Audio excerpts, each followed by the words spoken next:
प्रभु राम देव भगवान अल्लाह खुदा ईश आदि नाम एक ही शक्ति के हैं।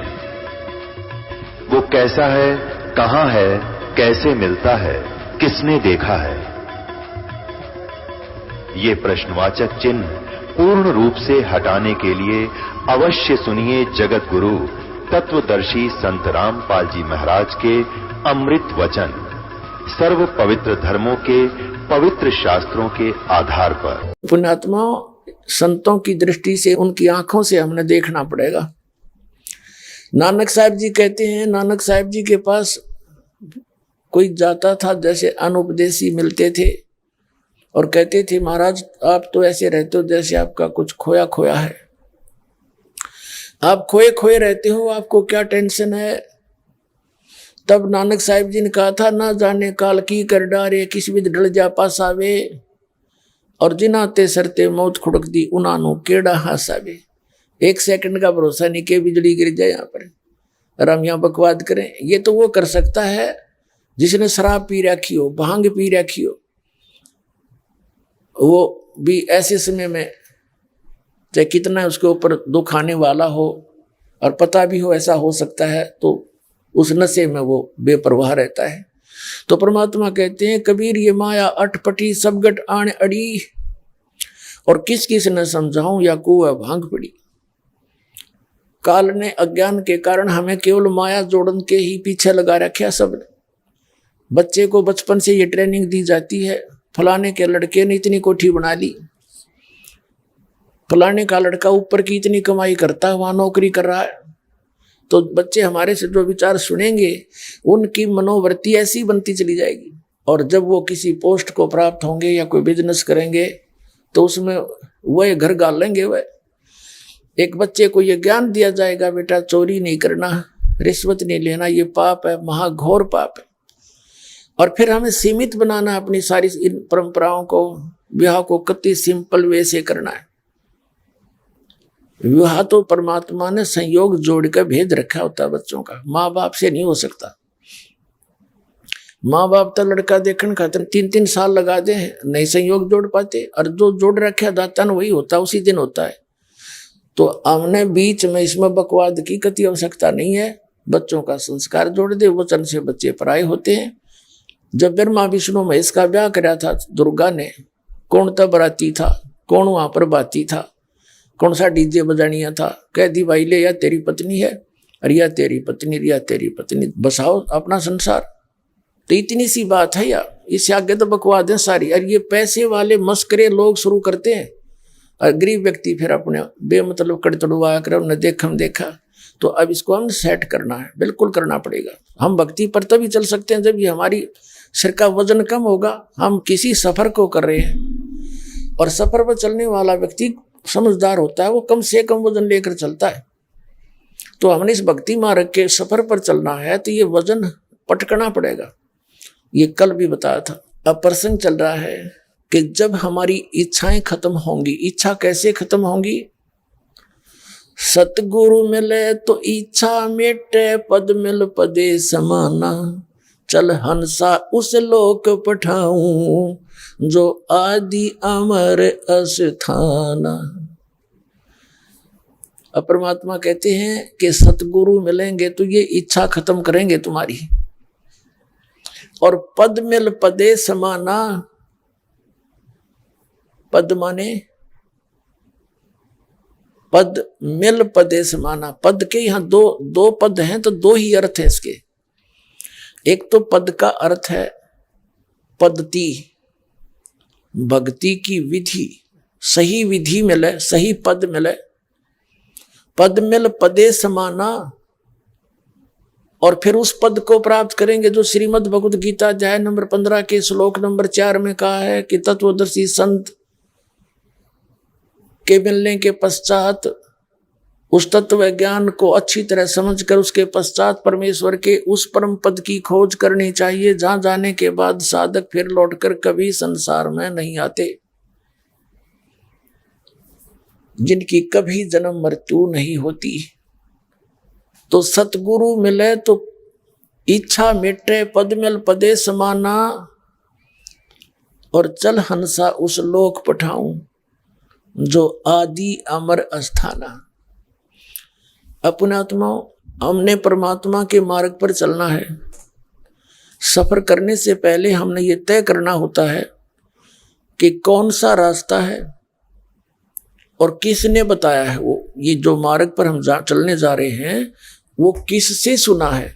तो हमने जिस व्यक्ति से सुना है,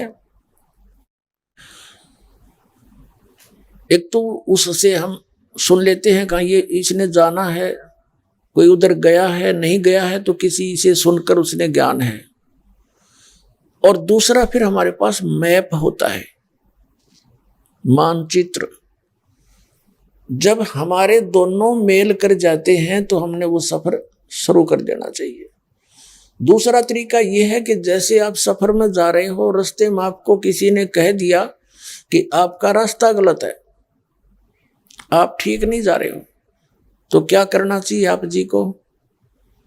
आप जी ने वही ब्रेक लगा देने चाहिए अपनी गाड़ी को और तसल्ली करे, फिर उसका पूरी जांच करके आगे चलना चाहिए। अब जिस व्यक्ति ने आपको टोका है उसका कोई उद्देश्य तो होगा। अब जैसे आप सफर में जा रहे हो और आपको रास्ते में किसी ने बोल दिया कि आप गलत जा रहे हो, तो आपका फर्ज बनता है वही रुके, तसल्ली करे, पूरी जांच करे। अब जांच के दो तरीके हैं। एक तो आप जिससे सुनकर उसकी बात पर विश्वास करके सफर करने चले हो, आपको विश्वास था किसी ने सही बताया है, तो रास्ते में किसी ने आपको टोका है, तो वो क्यों टोका है, तो आप जी ने फिर जांच करनी चाहिए। एक दूसरे से और पूछे, उससे पता करके फिर आगे सफर करे। और फिर आपको डाउट होता है, वो व्यक्ति फिर भी कहता है कि ये भी गलत बता रहे हैं आपको, तो उसका क्या तरीका है? फिर मैप देखे। ऐसी स्थिति में आप आ जाते हो कहीं पर, तो आपको वो व्यक्ति जो मना कर रहा है कि आप गलत जा रहे हो, तो उससे पूछा भी आप बताओ आपके पास क्या प्रमाण है मैं गलत जा रहा हूं, तो वो फिर मैप दिखाता है। तो आपने विश्वास करना पड़ेगा, सचमुच वो बताएगा कि आप यहां खड़े हो, आपका रास्ता इधर, आप जा रहे हो इधर। तो उस मैप को देख करके आपको विश्वास होगा, क्योंकि वो मैप ISI मार्ग का होना चाहिए। तो दास जो कहना चाह रहे हैं आपको कि दास 17 वर्ष से आवाज लगा रहा है कि जितने भी ये संत है पृथ्वी पे आज के दिन में, ये सब भ्रमित है, ये मिसगाइड कर रहे हैं, पूरे मानव समाज का जीवन नाश कर रहे हैं।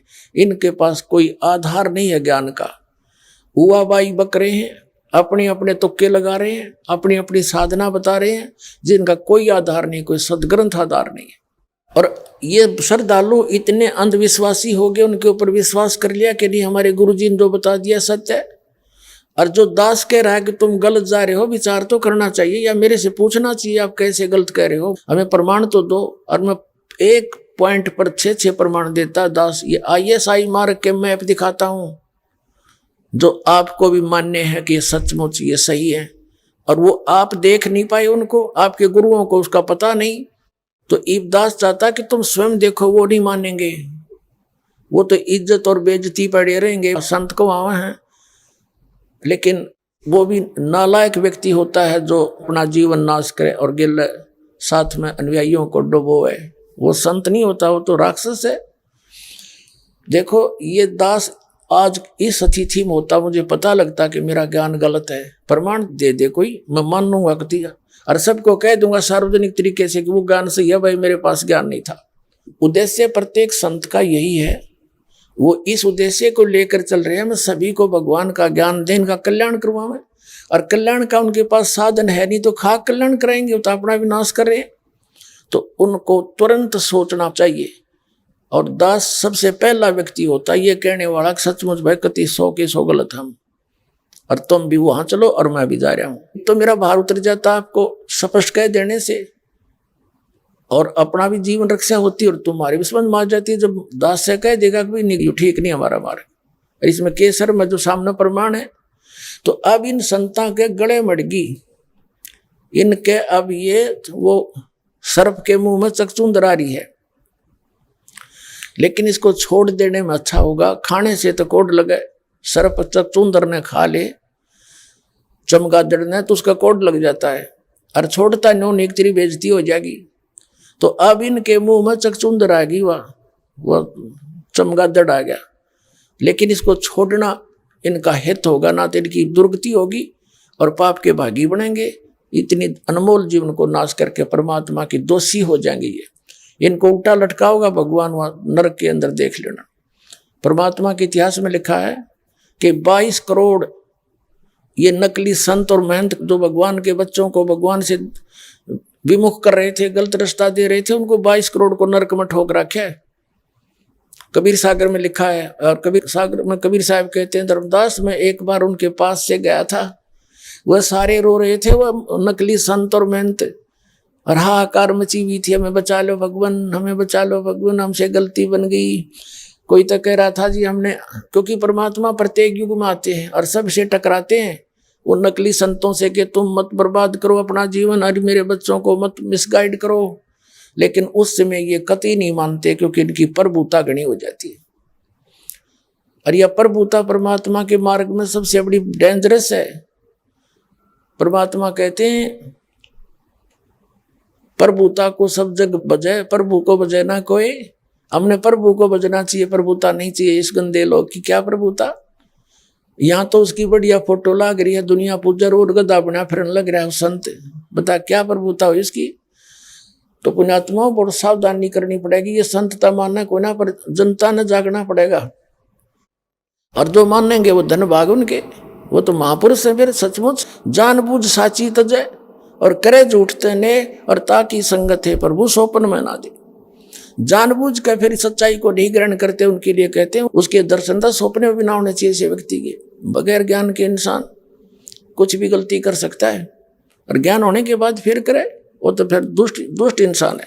ये दास कोई आधार बनाकर कह रहा है, वो निराधार बातें कह रहे संतन। आधार कौन कौन किस किस को माना है इस दास ने? पवित्र चारों वेद, ऋग्वेद, यजुर्वेद, सामवेद, अथर्ववेद, पवित्र श्रीमद् भगवत गीता, ये 2 सदग्रंथ हैं। ये हैं भक्ति मार्ग के, और 18 पुराण भी सहयोगी हैं केवल इस ज्ञान को समझने के। तीसरा तो 18 पुराण हो गए। चौथा दास ने आधार बनाया है सच्चिदानंद घनब्रह्म की वाणी, कबीर वाणी। और 5वां आधार बनाया है दास ने जिन महापुरुषों को परमात्मा अपने विधान अनुसार आकर के मिले हैं, और उनको वो सतलोक दिखाया है जहां मालिक रहते हैं और जहां हम पहले रहा करते थे, और उनको फिर वापस छोड़ा अपने गवाह बनाने के लिए, अपना साक्षी बनाने के लिए। तो उन महापुरुषों ने जो परमात्मा को आंखों देखा, वो कैसा है, कहाँ रहता है, वहां क्या व्यवस्था है, उस परमात्मा के लोक में जाने की कौन सी विधि है, तो उन महापुरुषों ने अपनी अमृतवाणी में वर्णित कर रखी है। तो इन सभी ग्रंथों, सदग्रंथों को और उन महापुरुषों के अनुभव को दास ने आधार बनाकर फिर सब महापुरुषों से कहा कि तुम गलत मार्ग पर जा रहे हो, तुम्हारा ज्ञान गलत, तुम्हारा समाधान गलत, फिर और किस लिए भक्ति कर रहे हो? खाक भक्ति है तुम्हारी। फिर जब ज्ञान भी गलत और तुम्हारी भक्ति और भक्ति की विधि भी गलत, फिर काहे के भगत और काहे के संत तुम?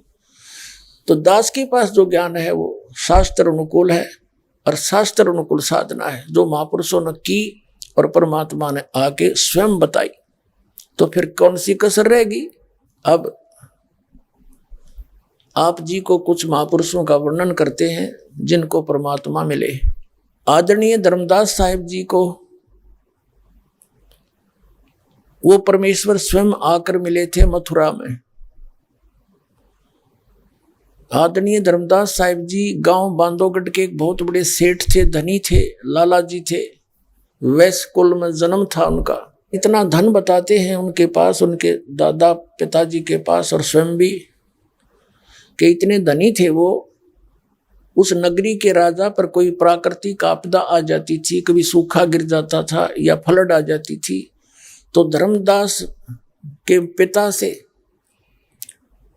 वो ऐड मांगता था, धन वित्तीय सहायता लेता था। इतना धनी थे वे। राजा का टैक्स तो वो देते ही देते थे, उसके अतिरिक्त भी कुछ ऐड मांगते थे तो वो फ्री दे दिया करते राजा को। ऐसी आपदाओं में कहने का भाव ये नहीं है। देखो पुण्यात्माओं, परमात्मा कबीर जी आए थे, वो एक दानक की जुलाहे की लीला करा करते थे, कपड़ा बुनते थे।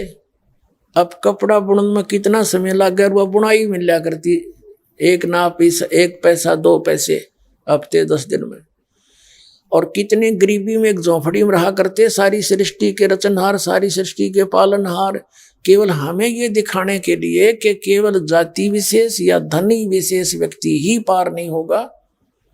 जिसके पास सही भक्ति होगी, सत साधना होगी, वो अमीर हो चाहे गरीब, दोनों पार हो जाएंगे। तो कहने का भाव ये है कि गरीब तो दुखी है, वो तो भगवान की खोज करेगा, और अमीर होकर के फिर भगवान की खोज कर रहा है तो महान आत्मा है वो। अपना आत्मा ये माया भगवान से दूर करती है, और इतना धन होकर के भी, अच्छी पोस्ट होकर के भी, फिर भी परमात्मा की तरफ जिसकी एक विशेष आकर्षण है, विशेष आस्था है, तो उसके पूर्व जन्म के पुण्यों में कोई कमी नहीं। ऐसी स्थिति के वो महापुरुष थे, धनी धर्मदास कहे जाते, धनी धर्मदास। अपने आत्मा और परमात्मा की तरफ थी। ये बात सभी को ज्ञान है कि गुरु बिन मोक्ष नहीं हो सकता। इस आधार से उन्होंने एक रूपदास नाम के संत को गुरु धारण कर रखा था। रूपदास जी कौन थे? विष्णु जी के उपासक थे, वैष्णव साधु थे। श्री राम, श्री कृष्ण और शंकर भगवान और विष्णु जी की साधना बताते थे। हरे राम हरे कृष्ण, सीताराम राधे श्याम और ओम नमः शिवाय, ओम वासुदेव भगवते नमः, इस तरह के मंत्र दिया करते थे। जैसा लोकवेद इन आचार्य और शंकराचार्यों से सुन रखा था, वही ज्ञान बताया करते थे। अब धर्मदास जी को बता रखा था एकादशी का व्रत करो, बहुत पुण्य देता है। फिर बता रखा था कि 68 तीर्थ किया करो बच्चा। अब जो भी गुरु बताते हैं तो विद्यार्थी उसका फॉलो करते हैं। एक अच्छे विद्यार्थी का ये गुण होता है। और विद्यार्थी के अंदर एक विशेष खासियत ये भी होती है कि वो टीचर के किसी भी वचन को शंका की दृष्टि से नहीं देख सकता, उसकी श्रद्धा ऐसी होती है। अब जैसे किसी टीचर ने कोई प्रश्न हल कर रखा है और दूसरे टीचर ने उसको बता दिया कि भाई ये प्रश्न गलत हल कर रखा है, ये ठीक नहीं है, तो क्या उसने आलोचना कर दी? नहीं, वो तो बहुत अच्छा कर दिया ना। बच्चे उस इक्वेशन ने गलत ढंग से सरल किए, उन्हें साची मान के अपना एक वर्ष नष्ट कर लेते। तो दास यही कह रहा है कि जितने भी ये संत हैं जो तुम्हें ज्ञान दे रहे हैं, ये गलत है सारा। और दास उसको ठीक करा रहा है, गलत गलत नहीं बता रहा उनका, और ठीक भी बता रहा है कि ठीक ऐसा होता है। दोनों की तुलना कर लो। तो धर्मदास जी बड़े धार्मिक व्यक्ति थे, धर्म यज्ञ बहुत किया करते थे, भंडारे कर देते थे, कंबल बांट देते थे। कहीं कुंभ या महा अर्ध कुंभ होता, वहां जाकर भंडारे लगा दिया करते थे। अब 68 तीर्थ करने के उद्देश्य से लगभग 60 वर्ष 62 वर्ष की उम्र हो चुकी थी उनकी, और परमात्मा की तरफ में कल्याणार्थ घर से पैदल चल पड़े। बांधवगढ़ से मथुरा पहुंच गए। बांधवगढ़ से मथुरा लगभग 700-800 किलोमीटर है आज के हिसाब से। और मथुरा के अंदर कहाँ जाते हैं? जिस जोड़ में, जिस तालाब में, ये बताते हैं कि श्री कृष्ण जी नहाया करते थे, गौ चराया करते थे, उसमें स्नान करो, वो तीर्थ उत्तम बताते हैं। और जिस गोवर्धन को उठा करके इंद्र को हराया था, इंद्र ने बहुत जबरदस्त मूसलधार वर्षा कर दी थी व्रज डबोने के लिए, उस क्षेत्र को डबोने के लिए। भगवान श्री कृष्ण ने कहते हैं छोटी उंगली पर और उस गोवर्धन को उठा लिया था पर्वत को और पूरे ब्रज के ऊपर लाके खड़ा कर लिया छतरी की तरह। सारा इंद्र बरस लिया ऊपर ही, सब सारी वर्षा उसके अंदर शोक होगी, पर्वत के ऊपर ही उसके अंदर ही सब समा गई। तो इंद्र ने हाथ जोड़ दिए। तो पुण्यात्माओं वहां पर इन लोगों ने व्यवस्था तो बता दी कि वहां जाने से मोक्ष होगा, लेकिन ये भी बताना चाहिए था कि वो गोवर्धन क्यों उठाया था उसने, श्री कृष्ण जी ने। श्री कृष्ण जी कहा करते थे वेदों अनुसार साधना करो और इन देवी देवताओं की पूजा मत करो, ये कुछ नहीं दे तुम्हें। तो वहां इंद्र जब देवताओं की पूजा बंद कर दी तो इंद्र का आगे शिकायत हुई, देवताओं ने कंप्लेंट करी। तो इंद्र फिर चला सबक सिखाने के लिए कि हमारी पूजा छोड़ने वालों के लिए कितनी आपदाएं आएंगी। तो इस उद्देश्य से उसने ब्रज को डुबोने की चेष्टा की थी। और श्री कृष्ण भगवान ने वो क्या प्रमाण दिया था, क्या सबक सिखाया था इंद्र को, और क्या शिक्षा दी थी वहां के ब्रजवासियों को कि इन देवी देवताओं की पूजा नहीं करनी, इवन इंद्र की भी नहीं करनी। देवता तो फिर बात की बातें हैं, केवल वेदों अनुसार साधना करो। अब ये ना बता अंदर वो पूजा करा वहां इन्हीं की सारी देवताओं की वहां पर। अपने आत्माओं वो तो एक जैसे यादगार है, वो तीर्थ जैसे गोवर्धन पर्वत है, वो याद ताजा करता है कि ऐसी घटना घटी थी। उसको कोई देखने जाता है इस उद्देश्य से कि सचमुच यहाँ ऐसी घटना हुई थी और वो प्रमाण है। वो तो एक विजिट है, वो पूजा नहीं है। और केवल ये जाते हैं, प्रत्येक वर्ष जाएंगे वहाँ माथा टेक फेरी ला कर आवाएंगे, उस तक कल्याण होगा। 15वें दिन जाते हैं कई तरह, यहाँ तक श्रद्धालु हैं। और फिर उस तालाब में नहाएंगे तो कल्याण होगा, कोई बात हुई है। फिर या गीता वेद तो फेल हो गए, जो जोड़ में नहाते कल्याण होगा, तो हद होगी भाई। यदि वो कल्याण का मार्ग होता तो गीता जी में कितना थोड़ा बहुत प्रमाण होता उसका। 18 अध्याय है, कोई 2-4 अक्षर नहीं उसके अंदर। तो पुण्यात्माओं अभी तक ये नकलिया ने हमारी ब्रेन मट्टी कर रखी थी, हमें अंधा और अंधा बना दिया था, दूनी आंख फोड़ दिया ज्ञान वाली हमारी। तो अब इस दास को सेवा मिली है इस परमार्थ के काम की। आप इसी से भी दास अर्ज करता है कि आप भी समझो और आपके इर्द गिर्द जितने भी भाई बहन हैं मिसगाइडेड हैं, वो दूसरे स्थानों पर जाते हैं, उनको समझाओ तुम्हारा जीवन नाश हो रहा है। लेकिन जबरदस्ती नहीं करना किसी से। ये मार्ग है ज्ञान का, परमात्मा का और काल का एक कंप्रोमाइज है।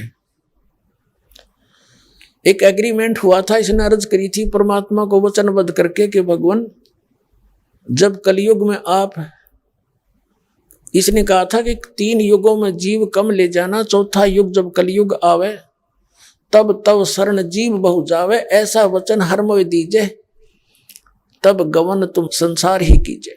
तब परमात्मा ने कहा था तथास्तु, ठीक है 3 युगों में जीव कम ले जाऊंगा, लेकिन चौथा युग कलयुग जब आवेगा उसमें फिर मैं अपने थोक के बाद से अपने प्राणियों को पार करूंगा। तो बीच में टांग मत अड़ा दिए। तब इसने एक शर्त और रखी थी कि भगवान आप जबरदस्ती ना करियो, मैं अपने संत भेजूंगा, मेरे संतों के ज्ञान को जो माने उन पर आधारित रहे। तो मेरे आप अपना ज्ञान देना, अपने ज्ञान से अपने बना लेना, आपके ज्ञान को मानेंगे वो आपके, उनको मैं कोई बाधा नहीं करूंगा। जब परमात्मा ने कहा था ठीक है, ये तो बिल्कुल अंडरस्टूड है, जब तक ज्ञान नहीं होगा मेरा मुझे मानेगा कौन। बिना ज्ञान तो ये वैसे जैसे परमात्मा 600 वर्ष पहले आए थे बनारस में और कहीं पर भी प्रकट हो जाते थे अपनी प्यारी आत्माओं के लिए, तंबूरा वो लेकर के एक तारा गाया करते थे जैसे बाजीगर तमाशा दिखाता है, कहीं खड़े हो जाते थे और अपनी अमृतवाणी बोल बोल कर सुनाया करते थे। राम नाम निज सार है, राम नाम निज मोल, राम नाम सौदा करो हो, राम नाम न भूले। मानुष जन्म दुर्लभ है ये मिले न बारंबार, तरवर से पत्ता टूट गिरे वो बहोर न लगता डारे। मानुष जन्म पाए कर जो नहीं रटे हरि नाम, जैसे कुआ जल बिना फिर बनवाया क्या काम। इस तरह की प्यारी प्यारी आवाज में हरिशामृतवाणी को सुनाया करते थे भगवान। जगह जगह खड़े हो जाते थे तो 10, 20, 50 व्यक्ति इकट्ठे हो जाते थे, आकर के चारों तरफ बैठ जाते थे। 2-2, 3-3 घंटे परमात्मा खड़े खड़े उनको अमृत बरसा करा करते थे। परमात्मा की वाणी से परमात्मा के जो सुनते हैं बच्चे, उन पर भी प्रभाव पड़ता है और फिर उनकी आत्मा तड़फ जाती है उस मालिक के लिए। इस जीवन से उसको पता चलता है उस ज्ञान से। तो ऐसे परमात्मा के शरण में आए थे। 64 लाख शेष हो गए थे कबीर जी के। सन 1398 से सन 1518 तक परमात्मा कबीर जी 120 वर्ष रहे थे। इस मनुष्य जीवन की एक लीला, एक भूमिका वो करते ही करते हैं प्रत्येक युग में। और उस समय प्रत्येक युग में वो लीला करते हैं जो भगवान किया करते हैं, क्योंकि वो परमात्मा ही है। उनका प्रमाण हमारे वेदों और सब पुराणों, सब ग्रंथों में मिलता है। तो उस समय उस परमात्मा की आवाज को सुन के जो परमात्मा के पूर्व जन्म के संस्कारी होते हैं वो उनके चिपक जाते हैं। और जो कभी मालिक के चरणों में आए नहीं, अभी तक क्रमहीन, वो इन नकली संतों के फंसे रहे, तो वो मानते नहीं, मालिक की वाणी को स्वीकार नहीं करते। अब जैसे आप जी ने टेलीविजन भी देखा, दास का ज्ञान सुना। आपके पास हमने इन भक्तों ने करोड़ों की संख्या में पुस्तक भी बांट रखी है, गांव गांव नगर नगर में जाकर। एक ये समझ लो कति फ्री ऑफ कॉस्ट में, एक लगभग ये कॉस्ट इसकी बहुत है। और भगत फ्री जाते हैं सेवा करने के लिए, केवल 10 रुपये कॉस्ट इसलिए लिया करते थे कि 10 रुपये कोई खर्चेगा तो पढ़ेगा अवश्य, नहीं तो रद्दी की टोकरी में डाल देते हैं। जैसे हमने पहले पुस्तक बांटी थी, फ्री दिया करते थे, कोई कदर नहीं की किसी ने। एक फौजी बता रहा था कि हमारा साहब ये पुस्तक लेकर आया, किसी ने ट्रेन में फ्री वितरित की थी, उसने आकर के कूड़ादान में डाल रखी थी। मैं उनके घर पे गया था किसी सेवा के लिए, कोई आदेश लेने के लिए, तो मेरी नज़र पड़ी ज्ञान गंगा, तो मैंने तुरंत उठा ली, झाड़ पूछ कर घर ले आया, लगा पढ़ने, आंखों से आंसू नहीं सूखे मेरी। राके आप भी नाम ले गया, अपने बच्चों का भी नाम दिला गया, और उसके ना समझ माई कर्म इनके। तो यहाँ परमात्मा बताते हैं कि जैसे ये सत्संग तो सभी सुनते हैं, बहुत से लोग सुनते हैं, लेकिन असर किसका होता है? इसका असर उसको होता है जो परमात्मा के पूर्व जन्म में कभी किसी ना किसी युग में कहीं ना कहीं उस मालिक की शरण में रहे हुए होते, लेकिन पार नहीं हो पाते। अब उनके लिए परमात्मा भटकता है। कहते हैं जो जन मेरी शरण है ताका हूं मैं दास, गेल गेल ला गया फिरूं जब तक धरती आकाश। जो बच्चा गऊ की नजर में यो साईं को संत, भक्तों के पीछे फिरे वो भक्त वत्सल भगवंत। अब परमात्मा जगह जगह जा करके नगर नगर गांव गांव में एक दिन में 100 जगह प्रकट हो जाते थे। एक सिद्धि वो चोले धारा है। ये परमात्मा तो सिद्धियों का भंडार होता है, वो सदुपयोग करता है। ये नकली संत परमात्मा से ही एक हल्दी की गांठ लेकर सिद्धियां प्राप्त करके ये पंसारी बन जाते हैं, अपना भक्ति नाश करते हैं। अब परमात्मा ने एक एक दिन में कई कई जगह प्रकट हो करके और ऐसे अपने वचन सुनाए। जो परमात्मा के पूर्व जन्म के संस्कारी थे, एक ही परिवार में 4-5 सदस्य हैं, 2 सदस्य मानते हैं, 4 नहीं मान रहे, चाहे सिर पटक ले। अब ऐसा क्यों है? इसके लिए एक उदाहरण देते हैं। ये कोयल होती है, कोयल अपना अलग से घोंसला बनाकर अपने अंडे उत्पन्न नहीं करती। क्यों नहीं करती? क्योंकि कौवे और कौवी उसके अंडों को खा जाते हैं। वो दाव लगाए रहती है, आसपास देख लेती है किसी वृक्ष पर किसी कौवी ने अंडे पैदा कर रखे हों, तो वो गर्भवती जो होती है कोयल, वो जब वो कौवी कहीं चुग्गा चरने जाती है आहार के लिए, छोड़कर आलने को, घोंसले को, पीछे से उसमें अंडे पैदा कर देती है, अपने अंडे छोड़ देती है और दूर बैठ जाती है जाके। अब वो कौवी आती है शाम को, जब भी वापस आती है तो देखती है अंडे 4 हो गए। वो पहचान नहीं पाती, इसलिए उनको फेंकती नहीं, उन सभी को, उनकी सभी की सेवा करती है और उनमें से बच्चे बना देती है। अब बच्चे बन जाते हैं, वो कोयल देखती रहती है कि ये बच्चे अब थोड़े बहुत फुदकने योग्य हो गए हैं, अब ये कुछ दूर उड़ भी सकते हैं, तो वो देखती रहती है। जब वो देख लेती है कि ये खूब उड़ने के काबिल हो गए हैं, दूर तक उड़ सकते हैं, तब वो दूर स्थान पर बैठ के अपनी अपनी आवाज लगाती है, अपनी बोली बोलती है।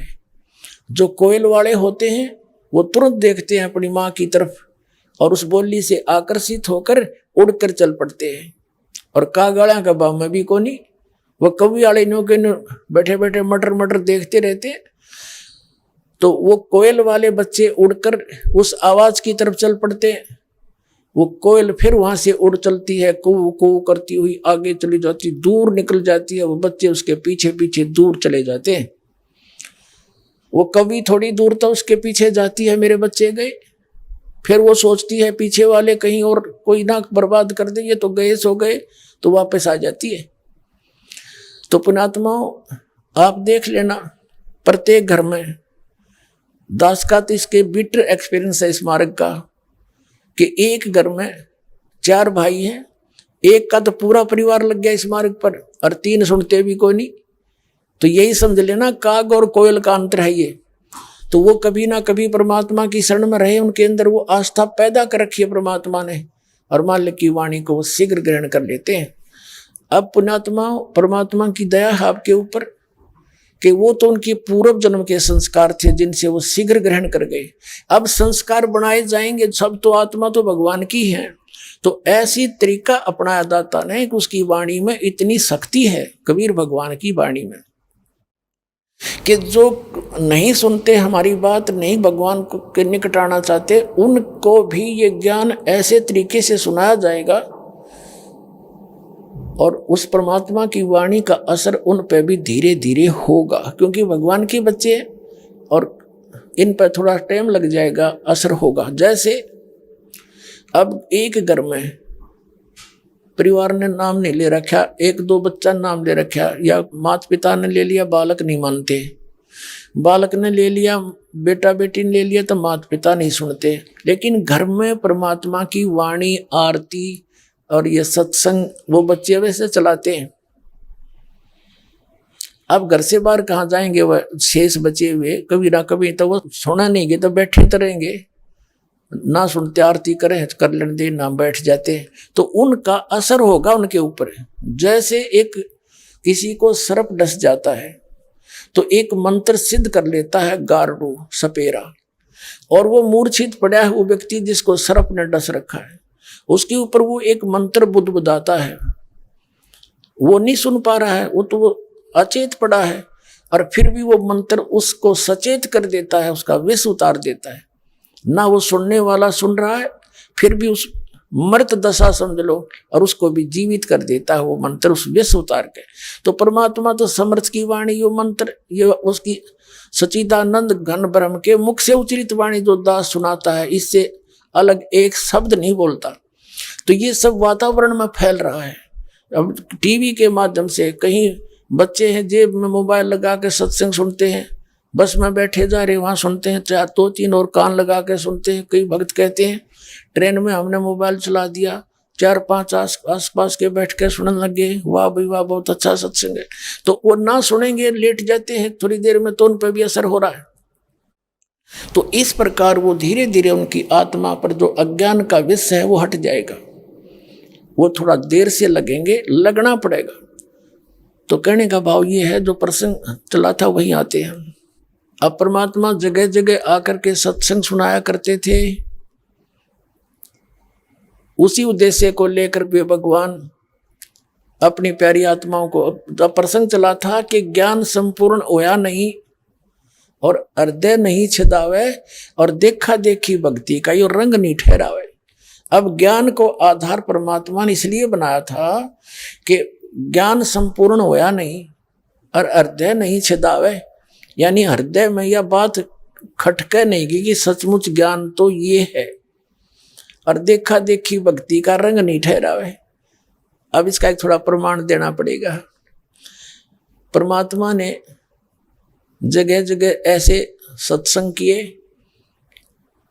और परमात्मा के विरोधी जो हो गए थे हमारे धर्मगुरु, उन्होंने परमात्मा कबीर जी के साथ बहुत बदसलूकियां की, लेकिन मालिक ने बद्दुआ नहीं दी उनको, किसी को भी नहीं दी। हानि नहीं करी ना तो एक सेकंड में पूरे ब्रह्मांडों को खत्म करके और दूसरी सेकंड में नहीं रच सकते, इतने समर्थ अपने कबीर भगवान। ये सत्कर मान लेना। तो जाके अर्ध रूम पर सकल पसारा, ऐसा पूर्ण ब्रह्म हमारा।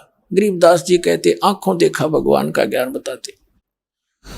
उसने किसी को बद्दुआ नहीं दी।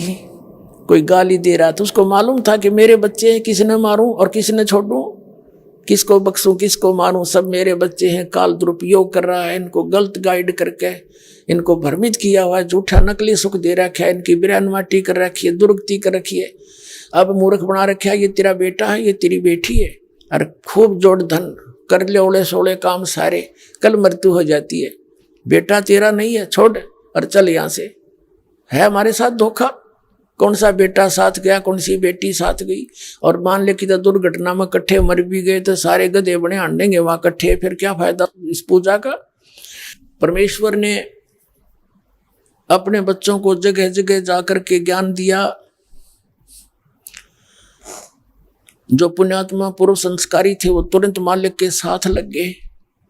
अब वो ज्ञान सुनते थे परमात्मा का, लेकिन अज्ञान सुनाने वाले धर्मगुरु भी बिना गिनती के थे। अब परमात्मा ने तरीका अपनाया था कि ये ज्ञान को तो नहीं मान पाएंगे, इनको चार्ज भी करना है, इनको मंत्र देना है, जाप करवाना है, ताकि इनको मनुष्य जीवन मिलते रहे और कलयुग के इस पिछली पीढ़ी तक ये पुनः मनुष्य जीवन प्राप्त करते हुए आ जाएं और भगवान की आस्था बनी रहे। और यहाँ पर जो विरोधी शक्ति है, शैतान युग काल है, ये चाहता है कि नकली संत बेच दूं, इनको नकली ऐसी साधनाएं बता दूं डुप्लीकेट, जिससे भक्ति मार्ग का इनको कोई लाभ ना हो और ताकि ये नास्तिक हो जाए, कलयुग तक ये भक्ति योग रहे नहीं। तो आज आप देख रहे हो पूरा चीन नास्तिक हो गया। महात्मा बुद्ध को भेजा था, महात्मा बुद्ध ने अपनी दंत कथा, अपने लोक वेद से कथाएं सुनाई, ज्ञान दिया, जैसा भी प्राप्त था, निराधार ज्ञान था। पूरा चीन उसके पीछे लग गया था एक अच्छा महापुरुष जानकर, और उनके द्वारा बताए गए भक्ति विधि से परमात्मा से मिलने वाला लाभ उनको नहीं हुआ। पहले पुण्यकर्मी प्राणी थे, उस समय ही उनको अपने आप जो लाभ होते थे वो सोचा करते थे इसी विधि से हमें हो रहे हैं। लेकिन आने वाले समय में परमात्मा से मिलने वाली राहत किसी को मिली नहीं। सब ने ये फाइनल फैसला कर लिया कि भगवान कहीं नहीं, हो गए नास्तिक। तो चाहे यही था। अब काल की ये चाल थी, ये राधा स्वामी पंथ, धन धन सदगुरु पंथ, जय गुरुदेव पंथ, ये आसाराम, ये सुधांशु, ये सारे डुप्लीकेट ज्ञान देते हैं, शास्त्रों के विरुद्ध ज्ञान दे रहे हैं, इनको कोई पता नहीं अध्यात्म मार्ग का। और ये बाल योगेश्वर और ये सतपाल जी, ये कृपालु जी, ये कुमार स्वामी, ये सब नकली डुप्लीकेट संत हैं, इनके पास कोई ज्ञान नहीं है। तो ये काल के भेजे हुए हैं, इनसे कोई लाभ नहीं होना। जैसे कई एक ये ऐड कर देते हैं, फलाने व्यक्ति को ऐसे लाभ हो गया, ऐसी ऐड तो हम बता दें पहले, जब हम साला सरजाया करते हनुमान पूजन, इसे सुख होया हमने, लेकिन हो रहे थे अपने पूर्व संस्कार से, और हमने में तो मानते थे इसको सालासर वाले मंदिर को। तो ये था, इस प्रकार के वो सुख एक को हो गए, उनकी ऐड कर दी, सैकड़ों प्रभावित हो गए। ये तो न्यू बना रहे हैं अपनी मार्केट, लेकिन आन देश में ये सारे फेल होंगे। ज्ञान से पता चलता है। अब जो प्रसंग चल रहा है, परमात्मा कहा करते थे, दुख में सुमरण सब करें, सुख में करे ना कोई, जय सुख में सुमरण करे, दुख कहे को होए।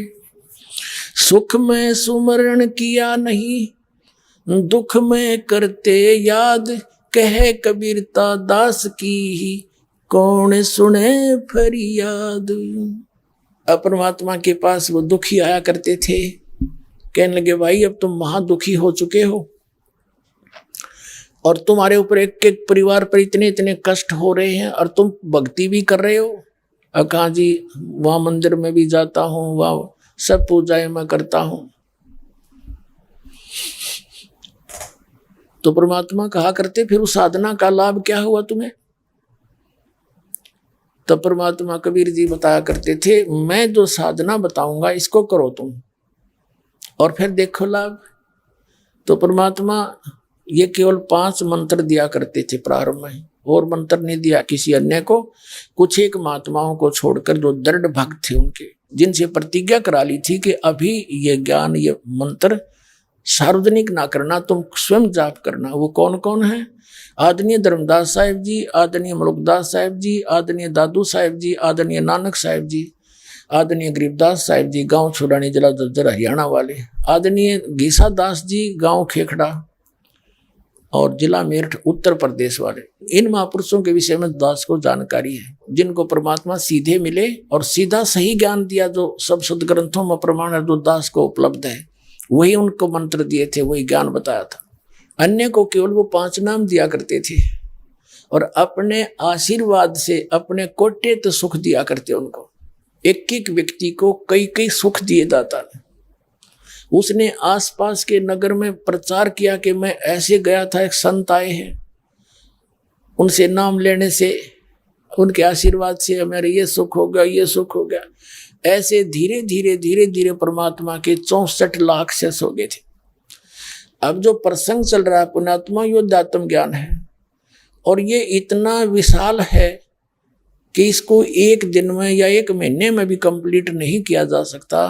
तो इसलिए प्रत्येक सत्संग में थोड़े थोड़े पहलू पर प्रत्येक तरह का जो है ना 3 दिन में हम वर्णन करने की कोशिश करते हैं, क्योंकि सत्संग में श्रोता बदलते रहते हैं और हमारा दृष्टिकोण रहता है कि जो पहली कक्षा के बच्चे हैं उनको भी ज्ञान मिले, दूसरी कक्षा के वो भी यहीं पढ़ाए जाएंगे इसी सामूहिक स्थल पर, और जो कई पुराने भक्त हैं उनको भी रह रहकर बीच में उनके योग्य भी खुराक आहार देनी पड़ती है। तो सभी को फिर उसी सत्र का ज्ञान प्राप्त होने से विकास बुद्धि का होता है। अब प्रसंग चल रहा है कि ज्ञान संपूर्ण होया नहीं, जैसे काल ने कहा था अब अपना ज्ञान दे देना, देकर अपना बनाना, और मेरा ज्ञान मानने उनको डिस्टर्ब ना करना, भगवान बाई फोर्स ना करना। तो परमात्मा को मालूम था कि बगैर ज्ञान के ये मुझे मानेंगे ही नहीं, चाहे कितने सुख दे लो इनमें। तो वो बताना चाह रहा दास आपको।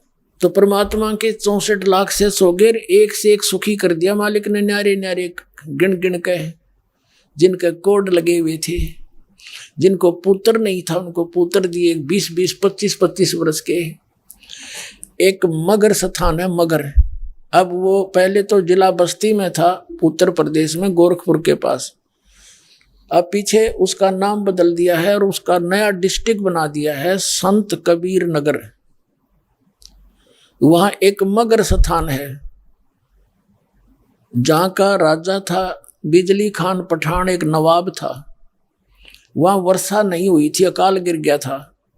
उन्होंने सब जंतर मंतर आसपास के सभी संतों ने हाथ खड़े कर दिए थे कि तुम्हारे भाग्य में इस सीजन में वर्षा नहीं है और 2-3 वर्ष नहीं है। हाहाकार मच गई थी। तो वीर सिंह बघेल, काशी का नरेश भी कबीर जी के शेष हो चुके थे, उनके सुख, उनके भी काफी ऐसी अड़चने थी जो मालिक से ठीक हो गई थी, तब उसने गुरु बनाया था। और वीर सिंह बघेल ने फिर वहां संदेशा भेजा बिजली खां पठान को। पता चला कि कबीर जी एक महापुरुष हैं, यदि वो आकर के आपको वरदान दे दें तो आपका वर्षा हो सकती है। पहले तो बिजली खां पठान ने 2 सिपाही भेजे कि संत को बुला लाओ। तो वीर सिंह बघेल ने पत्र लिखा जो काशी नरेश था कि बिजली खां संत को बुलाने के लिए पारखत नहीं भेजने, नौकरों की आवश्यकता नहीं होती। यदि आप बाई फोर्स बुला भी लोगे और वहाँ वो चले भी गए, अपने हृदय से आशीर्वाद दिया नहीं तो व्हाट इज यूज, आप स्वयं आओ और प्रार्थना करो, आज आपके ऊपर बहुत भयंकर आपदा है।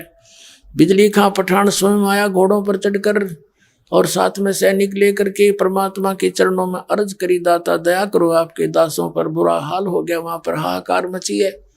तो परमात्मा कबीर जी चल पड़े खुश होकर के, चलो वे चलते हैं। रास्ते में जो गोरखपुर है, वहां गोरख का एक बहुत बड़ा तपस्या स्थल था, जिस कारण से गोरखपुर नाम रखा गया उस शहर का। ये क्या होते हैं सिद्ध, हम तो सोचे ये मुक्त हो गए, ये यहीं भटकते रहते हैं, इनकी आस्था यहीं पड़ी रहती है, क्योंकि इनको साधना वो मिली नहीं जो मोक्ष कर दे इनको। तो ये सूक्ष्म अन्य जैसे प्रेत घूमते हैं, ये साधु संत अपनी ऐसे ही योनि में वहां से अपने पितर धाम से आ जाते हैं, और इनकी फिर भी आस्था उस अक्षेत्र में पड़ी रहती है कि मेरी अक्षेत्र में आके कोई और प्रभुता ना पाले। इसलिए गोरखनाथ जी आकर के एक सूखे सरोवर पर बैठ गए, और उधर से बिजली खां पठान और कबीर साहब को लिए आ रहे थे। तब कबीर साहब ने कहा, घोड़ा रोको भाई, रुको, यहाँ रुको। रुक गए। कह रहे मुझे इतनी दूर बुलाने गए, ये महापुरुष बैठे, ये तो महात्मा हैं, ये जो चाहे सो कर दें, बड़ी समर्थ शक्ति हैं, इनसे अर्ज करो तुम।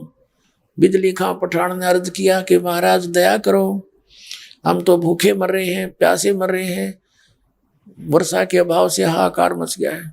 अब गोरखनाथ जी ने ठाया त्रिशूल, और छोटा सा तलैया थी एक छोटी सी, जैसे खेतों में होती है, जंगल में एक आध खेतों में होती है छोटी छोटी, उसने लेट बोला करें, छोटी सी जोड़ी, वह सूखी पड़ी थी, उसके बीच में जाके त्रिशूल मारा और ऐसे निकाल दिया, उसमें से पानी की धारा निकली, और देखते देखते वो तलैया भर गई।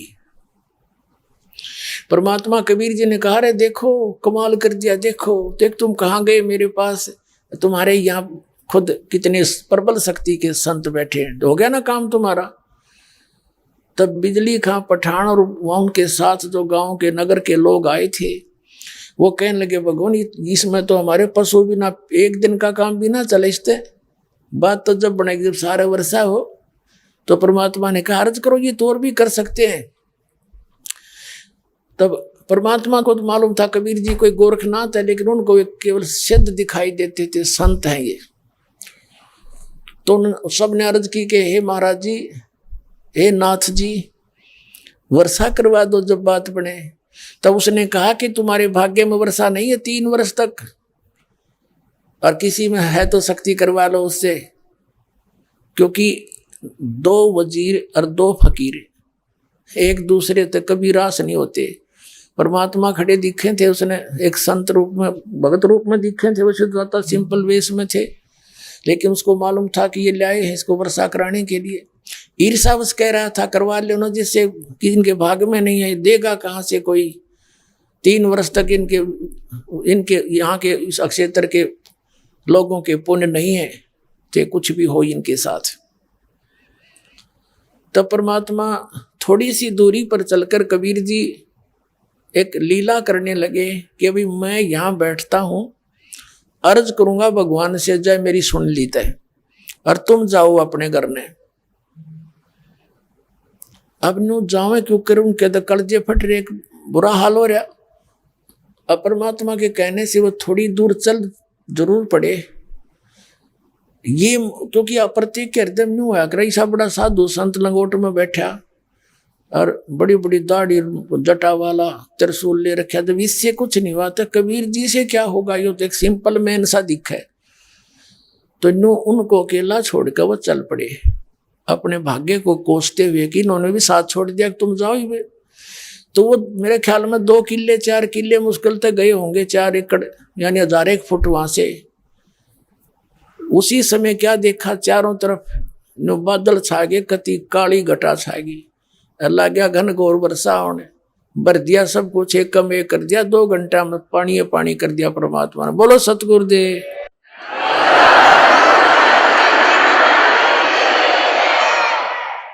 तो पूरा का पूरा नगर उठ का आ गया, चरणों में पड़ा, हाथ जोड़े, रे महाराज चलो एक बार, हमारा तो जीवन दान दे दिया, घर चलो, गांव में चलो। अब परमात्मा चले गए। तो वहाँ हिंदू और मुसलमान 50-50 थे उस नगर में। तो परमात्मा ने दोनों को समझाया कि भाई तुम एक पिता की संतान हो, तुम्हारे को हिंदू और मुसलमानों को ये आपके धर्म गुरु मिसगाइड करें बैठे हैं, इनके पास ज्ञान नहीं है। तो ऐसी आपदा में बचने के बाद तो लोग सारी सुनते हैं, अगर जो कह रहे हो सारी साची, ऐसी लीला देख रहे, कोई नहीं चसके, सारा ज्ञान सुना। एक व्यक्ति खड़ा होकर कहने लगा कि महाराज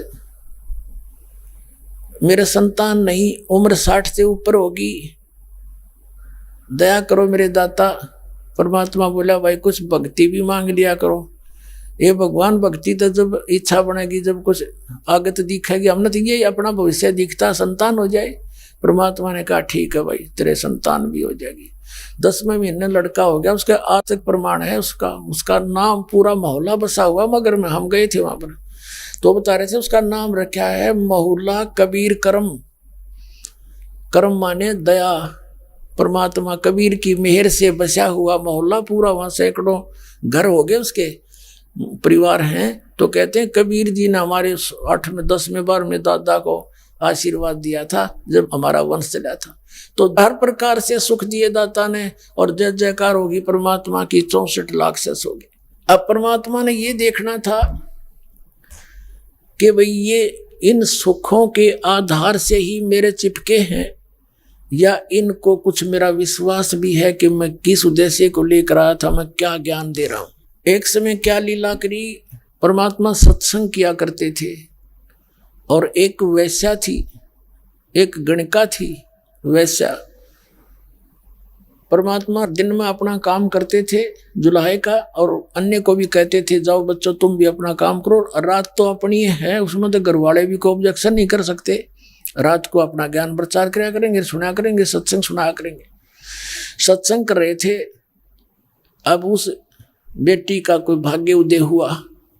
अपने बुरे संस्कारों से इंसान डाकू बनता है, वैश्या बनती है, चोर बनता है, कोढ़ी बनता है, और पूर्व संस्कारों को केवल परमात्मा ही चेंज कर सकता है। ना यहाँ के ब्रह्मा विष्णु महेश, ना ब्रह्म ना परब्रह्म, कोई नहीं कर सकता। अब तरीका दाता का अपना है उन संस्कारों को चेंज करने का। उस लड़की ने रात्रि के समय परमात्मा की वाणी सुनी कि मानुष जीवन परमात्मा पाने के लिए ही प्राप्त होता है, और जो व्यक्ति कोई पाप करते हैं, ऐसे दोष करते हैं, उनको अगले जन्म में बहुत कष्ट उठाना पड़ता है। इस तरह की ज्ञान सुनकर उस लड़की का हृदय कांप गया कि मैं तो बहुत पापन हूँ और मैंने तो बहुत पाप कर लिए। अब जब इसने ऐसा ज्ञान दिया इस संत ने, भगत ने, महापुरुष ने, तो समाधान भी इनके पास ही मिलेगा। वो लड़की आकर के भगवान का सत्संग में बैठ गई। परमात्मा सत्संग कर रहे थे कबीर जी। जब सत्संग समापन हो लिया, वो आगे चरणों में बैठ कर रोने लगी और कहने लगी भगवान आपके ज्ञान से मेरा कलेजा फटने को हो गया, क्या मेरे जैसी पापन का भी उद्धार हो सकता है? परमात्मा ने कहा बेटा नौका होती है, नौका, संत का नाम नौका होता है, और नौका में चाहे कोई पत्थर रख कर ले जाओ और चाहे कोई घास फूस रख लो, दोनों को ही पार कर देती है। पापी भी पार होते हैं, पापी को मांजा धोया जाता है। हमारे पास एक ऐसा मंत्र जाप है, उसके पाप भी नाश हो जाते हैं। वो कहने लगी भगवान मेरे पाप भी नाश हो जाएंगे, मैं बहुत पापिन हूँ। परमात्मा ने पूछा, वो तो जानी जानती फिर भी एक रोल कर रहे थे अपना सिंपल मैन का, जो वो किया ही करते हैं, वेदों में प्रमाण है। उसने कहा क्या क्या करते हो बेटा तुम? लड़की ने कहा जी मैं बहुत बुरी औरत हूँ, कलंकनी हूँ, सारा कह के बता दिया मैं वैश्या हूँ। तो परमात्मा ने कहा बेटा भक्ति करो, परमात्मा की भक्ति करने से सब दोष दूर हो जाते हैं, इस ज्ञान से ये बुराई भी छूट जाएगी तेरी, और आगे से ऐसी गलती ना करना कि जी नहीं करूंगी, कति नहीं करूंगी। परमात्मा कति कान पकड़ दिया आज तक। तो उस लड़की ने अपना जो भी व्यवसाय था वो बंद करा, और जो पैसा था उसको बेच खोज के दान पुण्य करके एक सिंपल सी मकान में अपना रहने लगी और मजदूरी कर खावे। अब लेकिन हमारा एक ऐसी आदत है, गलती तो देखो ना जाने किस पे हो जा, और फिर वो चाहे कितना सुधार कर दे उसका नाम न्यू का न्यू रखा करें। तो उसने फिर भी वैसा और गणका कहा करते थे, उसे नफरत करते थे आम व्यक्ति। वो बहुत प्रसिद्ध थी अब क्या हुआ, वो लड़की ज्यादा से ज्यादा सत्संग सुनने आने लगी, और जो सत्संग में आते थे अन्य भक्त, अब उनको सुख हो गया। पहले उनकी दुर्गति हो रही थी, परमात्मा की दया से सबको राहत मिल गई। और जब सुख हो जाता है, हम अपने ते समझदार किसे नहीं मानते, और ये हमारी जीव संज्ञा की सोच में लेकर डूब जाती है, डुबो देती है। वो लड़की जब आने लगी अधिक से अधिक, और परमात्मा के निकट बैठती आके, वह तो मालिक की तरफ दूसरे ध्यान नहीं देती थी, उनके मुंह की तरफ देखती रहती थी। आगे क्या बतावेंगे, कैसा ज्ञान सुनावेंगे। तो वहां के जो भक्त थे, वो कर्महीन इंसान, जिनके कई कई सुख दे रखे थे परमात्मा ने, अब वो सुखी हो गए थे। और सुख, परमात्मा कहते हैं कबीर, सुख के माथे पत्थर पड़ो, नाम हृदय ते जावे, और बलिहारी उस दुख के जो पल पल नाम रटावे। परमात्मा कहते हैं आग लगाए से सुख का, जिस तो भगवान की भूल पड़े है, भगवान ऐसा सुख भी ना देना, ऐसा दुख दिए रखना दाता, तेरी याद ताजा रहे, यहाँ का सुख हमें ना देना जिससे भूल पड़ जाए तेरी। बाढ़ में जाओ इसे सुख का आग लगे।